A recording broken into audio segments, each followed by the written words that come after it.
Comics Are Dope, the podcast, is brought to you by Fight or Flight Comics, and they are just days away from announcing their grand opening for their brand new location. I know when the grand opening is.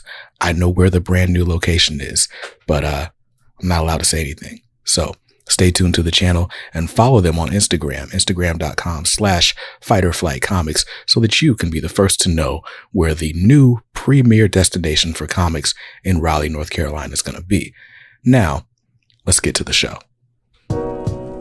So you guys know one of my favorite things to do with this platform is to put you on to new up-and-coming talent, new stories that you won't necessarily see in your comic shop, or you won't necessarily hear talked about on all the different YouTube streamers and stuff.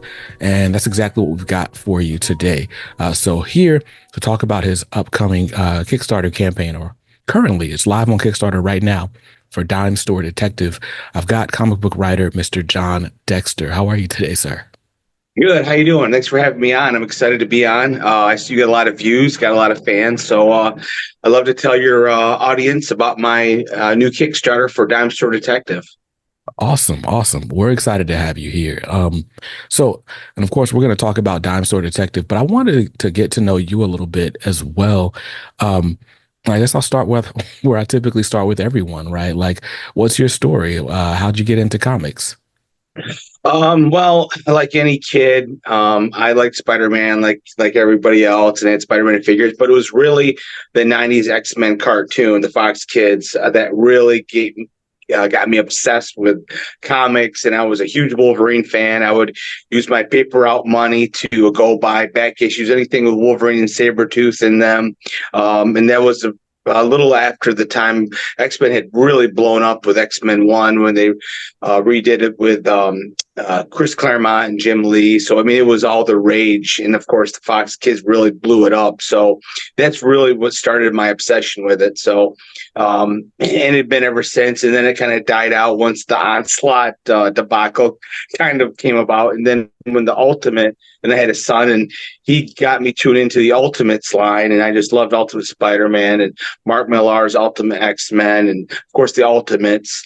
And then now I'm kind of Image guy. And of course Kickstarter. I like to support fellow Kickstarter creators like myself. And the Image line, I'm big into that too right now. Got you. So what made you decide, like, okay, you go from a kid loving X-Men and kind of rediscovering comics with your son, but what made you decide, like, I want to try a crack at this. I want to try my hand at writing some of this stuff too? Yeah, so I grew up wanting to be a screenwriter. When I was a kid, my room was a production studio, so it was just ingrained in me. I don't know where I got it. So I've always been a writer. And back in about in 2009, I had wrote Space Cruise and produced that as a comic book. Didn't have the money to finish it. And then fast forward, I dropped it. Then fast forward in 2021, I had the idea for Alpha Dogs. And I just thought that really lent itself to a comic book. So Alpha Dogs is kind of like X-Men but dogs. And it might sound hokey, but it's actually a very centered, a very realistic story. So Alpha Dogs was inspired by my dog. We had this pit bull mix, and we had lived in Missouri at the time, and they had outlawed pit bulls. So we, of course, were going to get rid of our dogs. So that inspired me to create this story about this dog that's feared by the public because of his breed and size, but he actually has a huge heart. Now, in my story, Alpha Dogs, the main character, Buck, has the ability to heal from any wound. He's smart enough to understand human speech, and he has a heightened strength. Him and his owner are on the run for mercenaries that are trying to kidnap him to possess his powers. And that came out on Kickstarter in 2021. And now we're up to issue 5 will be coming out hopefully in October. They started working on it. It's kind of grown and grown, and then came Dime Store Detective, a real passion project of mine. I love noir. I love supernatural stories. I love, the hard-boiled stories. So that was the genesis of Dime Store Detective, which is currently on Kickstarter, and we're on issue 4 right now. Nice. So, I got a chance to check out Space Cruising. I think you sent it an email when we first booked this. Okay. And For the audience, Space Cruising, it's a black and white comic, and this is basically the story is humans kind of went out and found other planets and found other alien life forms and like introduced them to all the human things. And so the aliens got TV and weapons, and of course, humans bring war, and there's a truce and all these different things. And but uh the aliens and the humans sort of learn to coexist until things go awry, right? But what I loved about those opening pages is that the idea that the humans brought entertainment and the aliens just ate it up. Like the first guy we meet is wearing an I Shot JR shirt. It's got like a Dukes of Hazzard poster on his wall, and it's just they loved the entertainment medium. Um, where did the idea for that come from? Oh boy. So Space Cruise, which the Kickstarter ended a couple of months ago, and you can get that. You can get all my comics on the Dime Store Detective campaign. Yeah, as either an add-on or as a package. But yeah, so Space Cruising came about. Oh my gosh, I was a kid when I created Space Cruise. I basically took three very different toys. It was a ninja figure, a duck guy, anamorphic duck guy, and a GoBot, and I put them together and had them go on space adventures.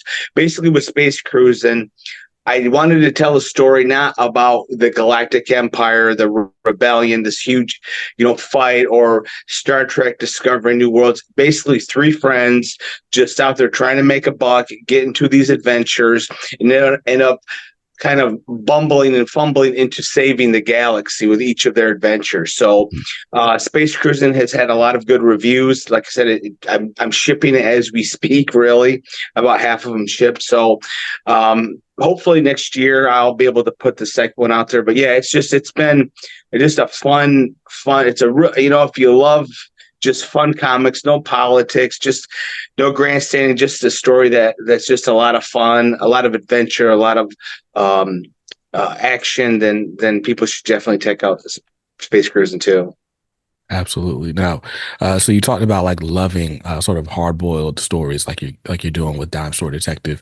And it definitely opens up that way. Like we open up and it's a murder investigation, like right off the rip.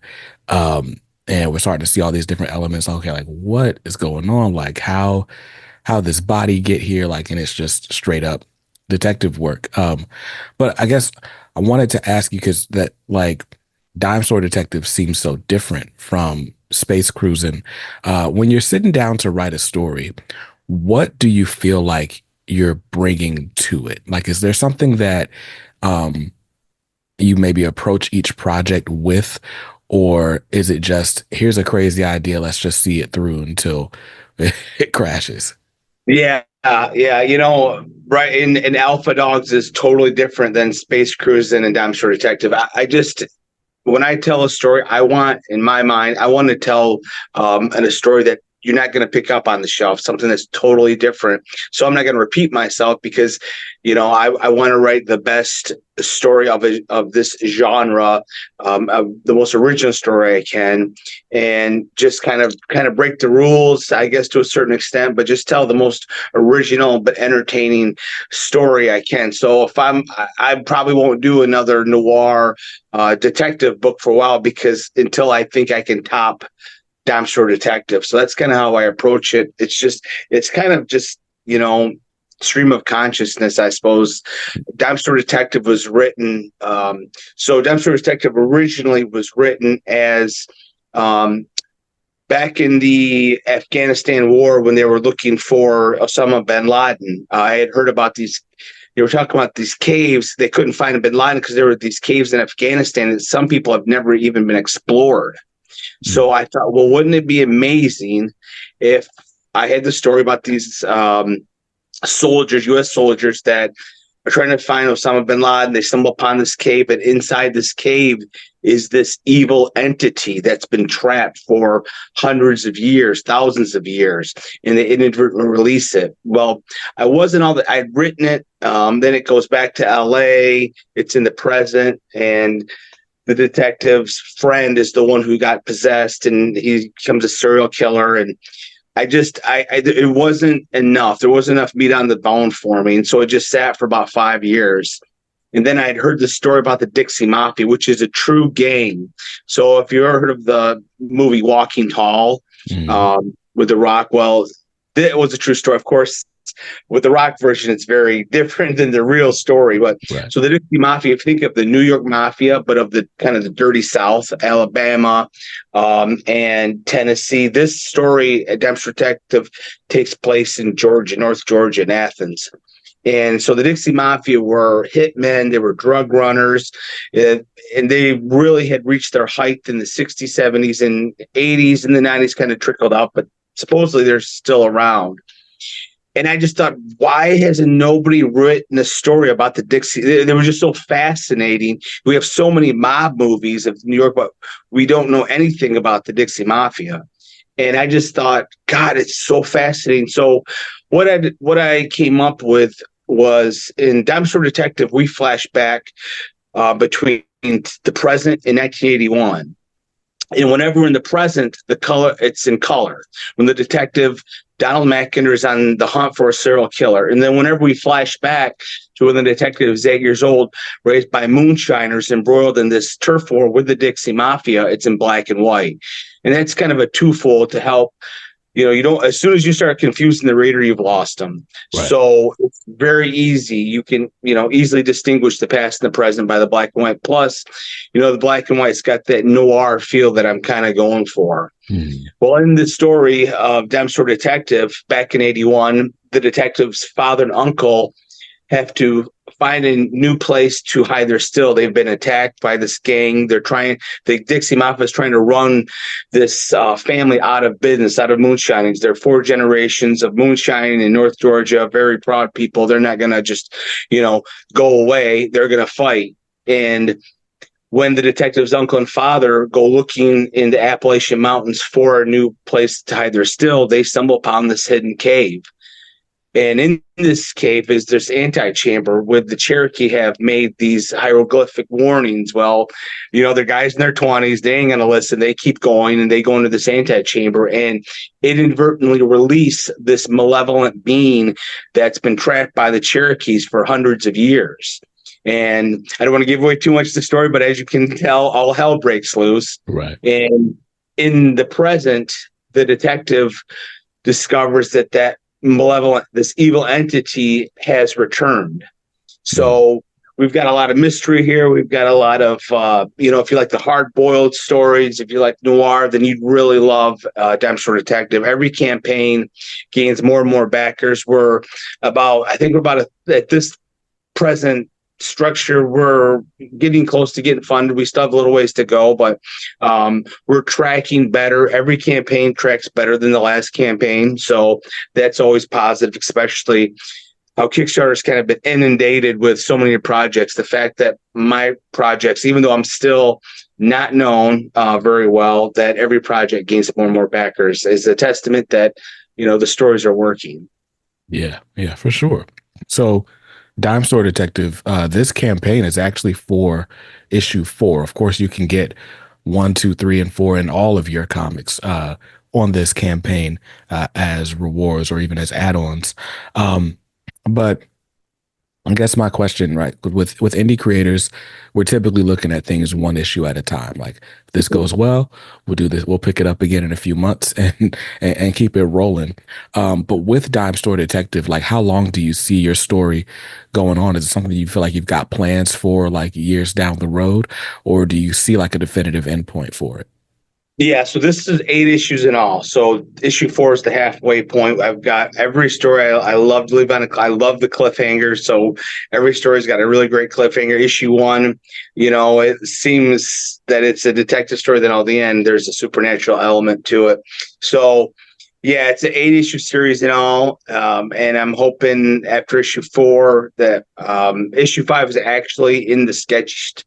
They're sketching issue 5 right now. So my goal is to really pump out Dexter Detective, being that it's only 8 issues, and get it out there. So it'll kind of be I probably bit off more than I could chew doing 3 titles at the same time. But Mm. it's my passion. I'm sure as you and a lot of other creators can attest. You can't help yourself. You really just want to get your stories out there. Yeah, no, absolutely. There's part of being creative is that like it's just the joy of doing it. And after a while it's like, yeah, I want to make stuff and that's cool, but if people don't ingest this, if I don't sell this, then I won't be able to make the next thing. And Yeah. really, all I really want to do is make the next thing. So we got to do Yeah. this Kickstarter. We got to do whatever we can to keep the funding going and keep the ball rolling. So I can definitely relate to that. Yeah, and I implore anybody, you don't have to take my word for it. On my social media, I'm at Alpha Dogs. On X, I'm on John Dexter or Alpha Dogs on Facebook, and at Alpha_Dogs_comic on Instagram. I posted a bunch of reviews from comic book reviewers, not my friends. Yeah. I've had a lot of glowing reviews. If you check out the Kickstarter, type in Dexter Detective or type in John Dexter. There's got some great covers, and the trailer is amazing. I always say if the trailer doesn't hook you, then I'm kind of out of ideas because the trailers are great. Yeah. No, this looks cool. I don't want to press play right now because I know the audio is not going to work. Yeah, that's fine. But I will try to put it in here on the edit just so people can see it. But yeah, no, what I love about this series, or one thing I love about it, is the covers are all really good. Mm-hmm. I like them a lot. So what I wanted to ask was just you mentioned earlier, right? Like, you want to tell stories, that you're having fun with the stories. It's not necessarily like a bunch of politics or anything like that. How would you define a good story, or what would you say like is your goal in storytelling? Yeah, so for me, a good story, and not to say anything bad about people that do these type of stories. Like, I don't want to watch a story about somebody that's dying of cancer, or Mm. somebody's. To me, stories are escapism. So for me, the ideal story is something that's original and something that's entertaining. Mhm.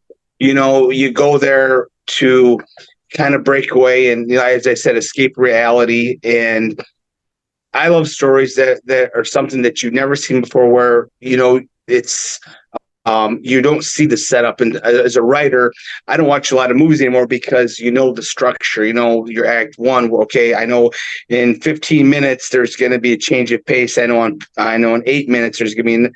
So I like Quentin Tarantino a lot because you can't see a structure to his movies. There is, but he's just so good that you don't see it. So my hope when I write a story is, you're not going to be 2 steps ahead of me. Because once they figure that out, then you've lost them. So, and again, I'm not into love stories because as a backdrop, and this actually has a love story in it, Mhm. but, I just, to me, if you're going to tell a story, I want to sit there and be entertained, and I don't want to be talked down to. I don't want to be preached to. You're not going to change my mind about politics by a movie, I like I said, movies are escapism, and Mhm. I think people tend to forget that. Yeah, yeah, yeah. I mean, we all bring a bit of ourselves to whatever creative work we're doing, right? And so, Yeah. um, whatever is important to us is going to show, right? Hmm. And so, I think for some people, that does end up. The other part of that is just that our political landscape is just so extreme on both sides. So it's like Yeah. things that we didn't necessarily consider politics before now feel very political because it's like those are the things that we talk about even in politics. Um, but yeah, no, Yeah. go ahead. Yeah. Well, I was going to say that's why the X one was so great because Mm, Claremont said it was Malcolm X, Martin Luther um, King Jr. mm, Well, you can watch it and not get that, or you can watch it and get it. So I like movies that definitely have a message, you gotta have a theme, but are more subversive to where you're not knocking the people's head over with it. You know, you can watch it and be entertained and say, oh yeah, that's, got a deeper meaning to it. Not a story that, like I said, is just conking you overhead with what they believe. Because let's face it, you've got, in my opinion, you've got a big part of people that are Republican, a big part of people that are Democrat, then a big part of people that don't care about politics. Well, if you do whatever your political belief is, well, you've lost, a big part of your audience. That's why I don't get into politics when I write, or, because it's none of my business. You know what I mean? Yeah, So yeah, that's how I approach it. That's for me, because like I said, I would say about 40% are one party, 40% is another party, and 20 to 30 don't care about politics. So hmm you've just lost a big chunk of your readership by getting what you believe out there, in my opinion. yeah, yeah. No, that's fair. That's fair. Um, so with that, right, you talked about like just, wanting to be or feel subverted in entertainment. You talked about Quentin Tarantino. One of the questions I was going to ask you was just who are some of your creative inspirations? People that you look at and you're like, okay, if I can do half as good as this person, then I'm doing well. Yeah, well, right now I would say the best writers currently going for me is Brian K. Vaughan and Ed Brubaker. Now, I'm going to tell you right now, if you like Ed Brubaker, you're going to love Dime Store Detective. Hmm It's that same hard-boiled noir. And I will, and even though you're not really supposed to do this, I would say, you know, Dime Store Detective is very much kind of like True Detective meets Stephen King's It. You kind of, hmm it's kind of like that. But yeah, so Ed Brubaker's, I love his work, and Brian K. Vaughan. I just recently finished the whole omnibus of Saga, and again, hmm once again, he just knocked it out of the park. And it's cool because he came out with a new issue of Saga that I didn't even know about until I hmm was at my LCS a couple weeks ago. So those two are my big. I mean, if I could even come close to them, that would be incredible. Yeah, for sure. No, the premise of Dime Store Detective, I was gonna say, sort of reminds me a bit of Reckless, which Yeah, is yeah, Brubaker and Phillips, right? I think it's the second volume is Friend of the Devil, um, where this yeah. Ethan is investigating the death of this Hollywood actress who Hmm. apparently was sacrificed as part of a satanic cult. Yeah. Um, but it's just like, it's the hard boiled theme for sure, like the investigation, like the what I love about the Reckless series is it's a detective story. You Hmm. know that we're gonna find the killer by the end of the book.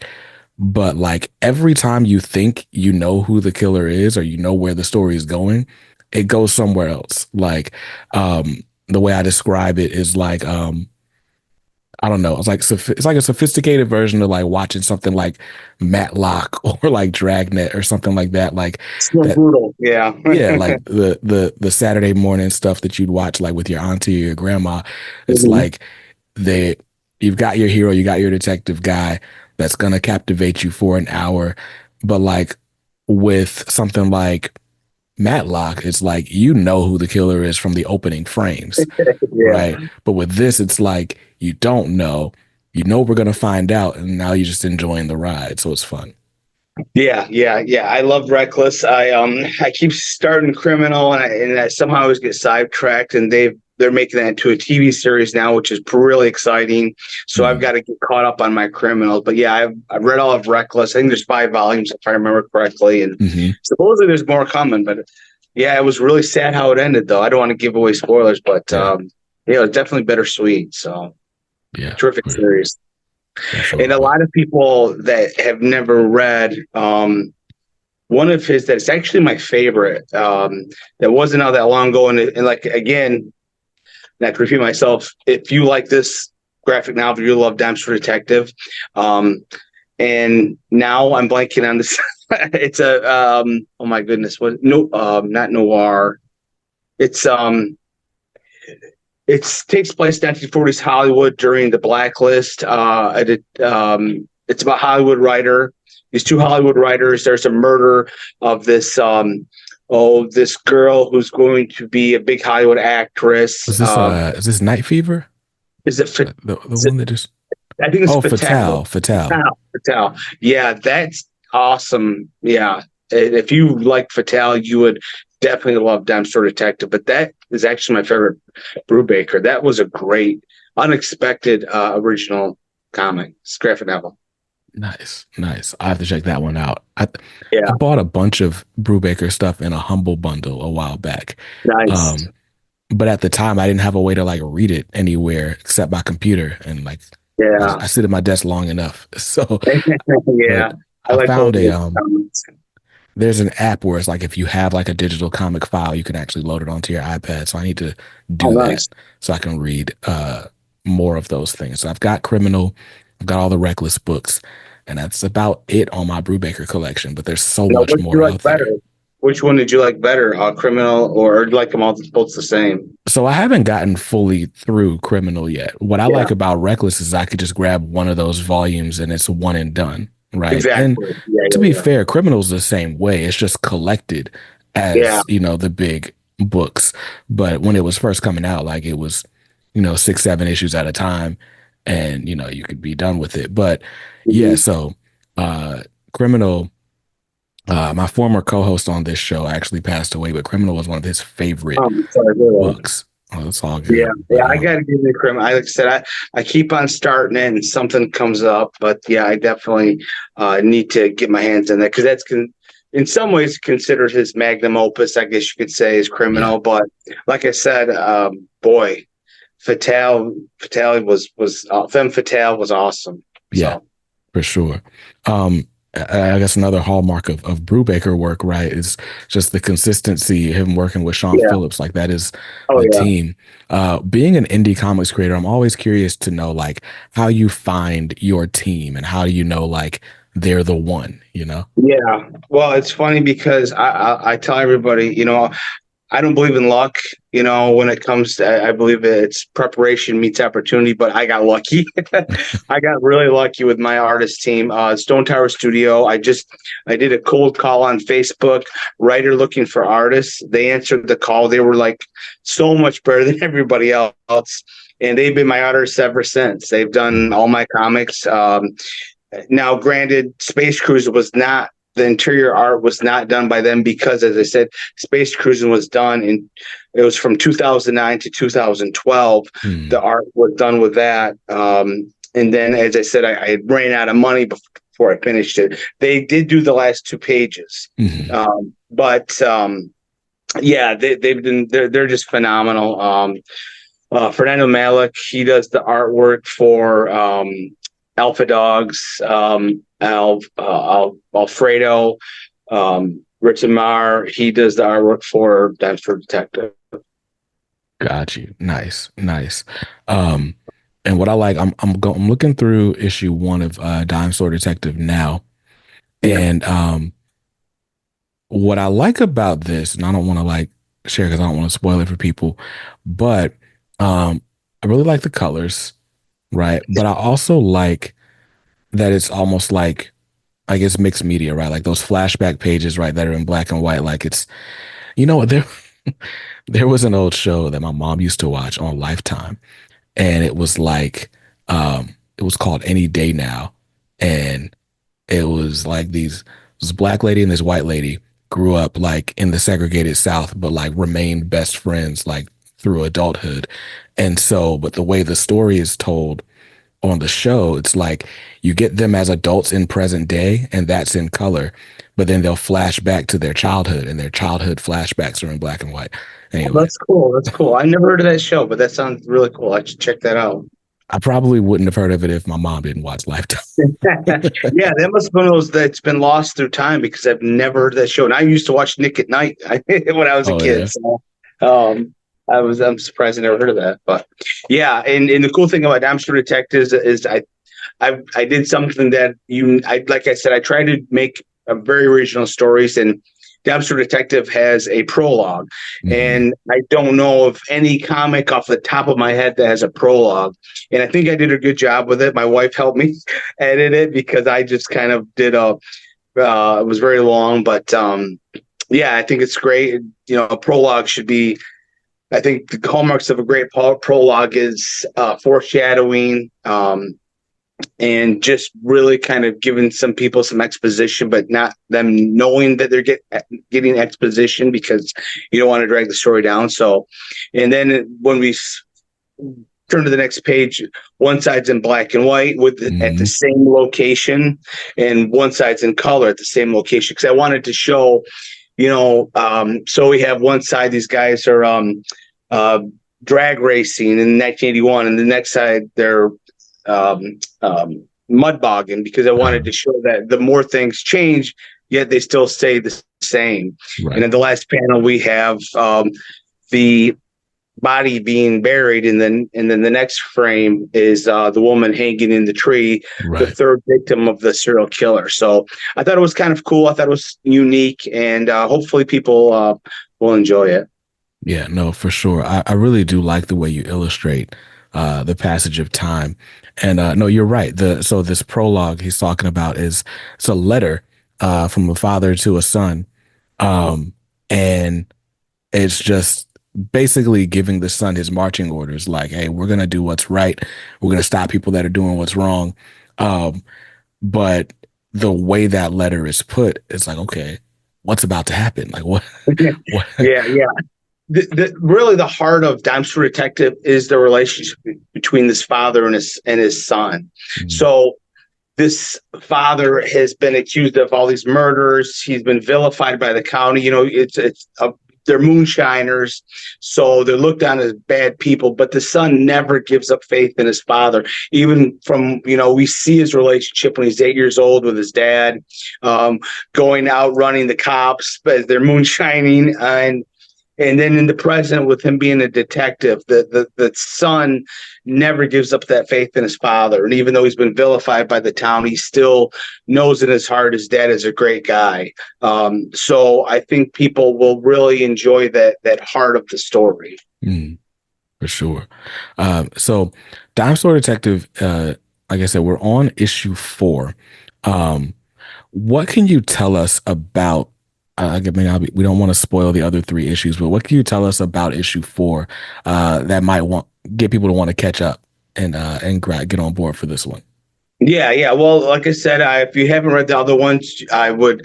You can get the digital version of all 4 for only $19. 2 of the issues are 26 pages, so you get a lot of bang for your buck. I think you can get all 4 issues for something like 30, like $40, something like that. But yeah, so in Dime Store Detective issue 4, the Gangland War really takes off, and the events of issue 3 kind of spill over with the Dixie Mafia taking revenge on the 2 brothers. Mhm. In issue 4, and you can see in the preview pages, they try to run Detective Mackinder's dad off the road. This is back in 1981 when Mackinder's only 8 years old, and the father doesn't take too kindly to them trying to run him off the road with the son in the car. And then we go to the present, when the detective is he knows there's a connection here between these murders of the serial killer and his family's murders of when they fought the Dixie Mafia, because the serial killer left his latest victim's body displayed over the burial grounds.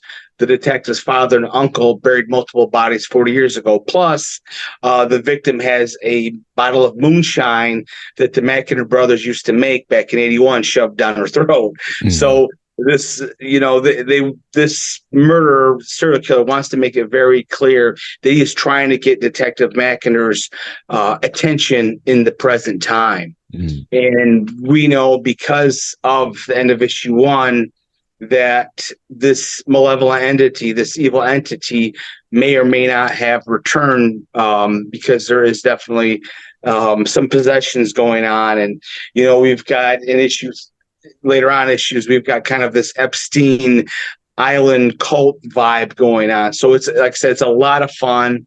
Um, it's, if you like mystery, if you like thrillers, if you love the supernatural, if you like hard boiled stories, you're going to really love Dime Store Detective. Nice, nice. So, Dime Store Detective issues 1, 2, 3, and 4 are all available on Kickstarter right now. Like he said, if you wanted to grab just the digital versions to catch up, that'll cost you about $20. If you wanted to grab them physically, $45 will get you all 4 issues of Dime Store Detective sent to your door. Now, if you wanted to grab all of the comics that John has made. So get the mega bundle with Dime Store Detective 1 through 4. You can get Alpha Dogs and Space Cruise. You can get all of these issues for just $90. So I think that's a pretty good deal.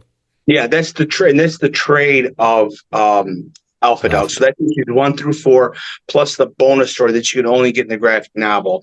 So it's a lot. It's like 114 pages for the graphic novel.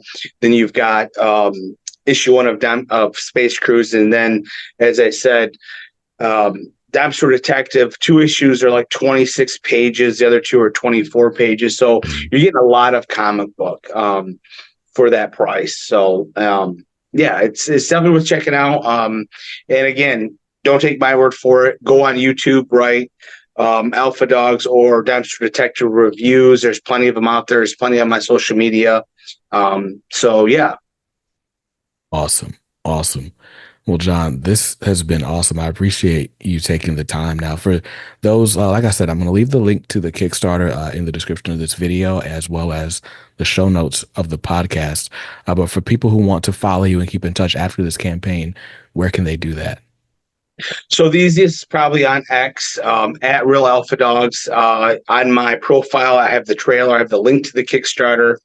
And on Instagram, it's at Alpha underscore dogs underscore comic, because I made all these handles with Alpha Dogs because at the time I didn't know if I'd go past issue 1. You never Right. know what's going to happen on a Kickstarter.